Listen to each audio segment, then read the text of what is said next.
Well, Peter and I are both here in New York, where the Iraqi army is planning to invade to bring democracy to the people after last night's primary. Yeah, along with the usual problems, long lines, broken machines, the New York City Comptroller has now launched an audit into the Board of Elections after 125,000 voters were purged from the roll. It was just came in, showed up, they're registered voters, not on the list. But the least democratic aspect of the primary by far didn't even happen last night. It happened years ago. The State Department here in New York made it so that no registered voter can change their party affiliation after October of last year, 193 days before the primary. That's by far the earliest deadline of any state, and only two states in the country, New Hampshire and Kentucky, have deadlines more than 100 days before the primary. So that's 3 million registered voters just here in New York who are not part of this antiquated two-party system, who are not allowed to vote for the only people who are actually eligible to be the next president, realistically. 3 million people in an election where the two candidates are mostly appealing to voters outside of the two-party system, Trump and Sanders. And look, this rule certainly wasn't made to stop either one of them. It certainly didn't stop Trump. He won by 35%, although you got to wonder if independents could vote just how much more he could have won the state by. But it certainly did. Oh, it would have been embarrassing. It certainly did contribute to Bernie losing. I mean, these are independent. A lot of his support comes from independents, and the deadline was in October before Bernie Sanders was even a thing.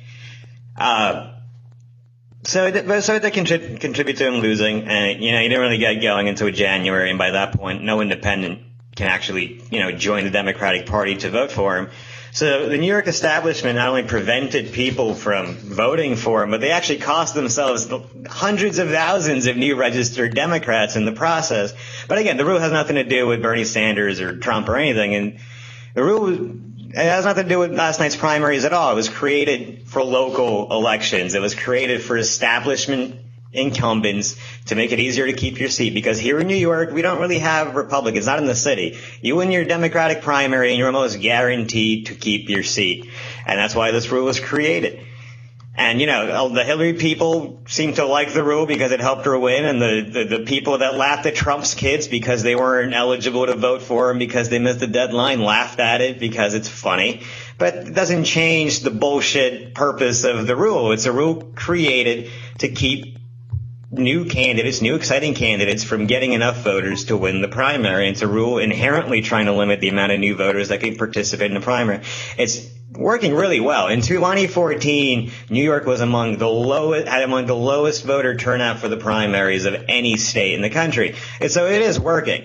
Now, Peter, we've talked about a lot of bullshit rules in this primary process, from the caucuses to the ridiculously long lines in polling places in Arizona, these ridiculous delegate only with no primary conventions in places like Colorado. Peter, isn't this an example of the most unjust and undemocratic state of them all? Oh, yeah. I mean, if another country was doing it like this and we looked at the State Department's Human Rights Report, it would be full of spit where people were laughing out loud over the pages.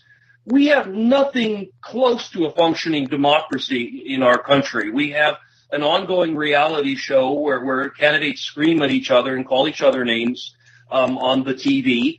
Then we go out and some of us can vote, some of us can't vote.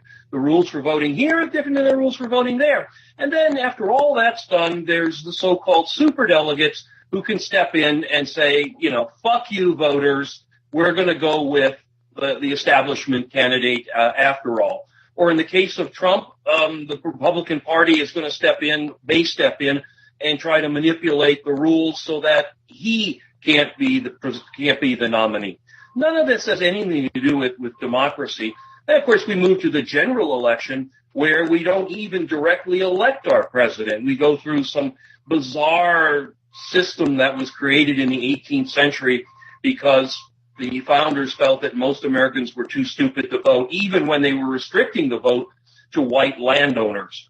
So, forget it. Democracy is the wrong word. We might as well call it something else. I don't know, call it banana for lack of anything else. But at the end of the day, it exists to preserve the oligarchy. It exists to preserve the establishment system. And all of us out here, we're just kind of dupes going along with it for our own personal entertainment because it's a slow time for sports. I think it's impressive the bipartisanship that the New York legislature showed on their part to create this rule. Because it's for both parties. It's not a party rule; it's a state rule. Josh, what do you make of the 6-month deadline to change your party in order to be able to be part of the process?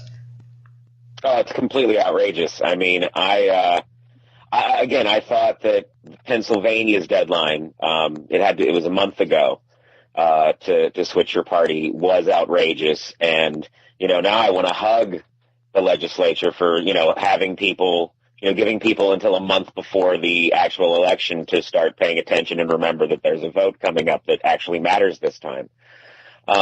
So that it is pretty awful, although I don't share, I think I have a more rosier outlook on the state of democracy in America than perhaps Peter does. Just because, the primary process, it is not a function of American, the American democratic small d process. It's a party sort of situation. Now, again, not being able to register for the Democratic Party this year is so incredibly stupid.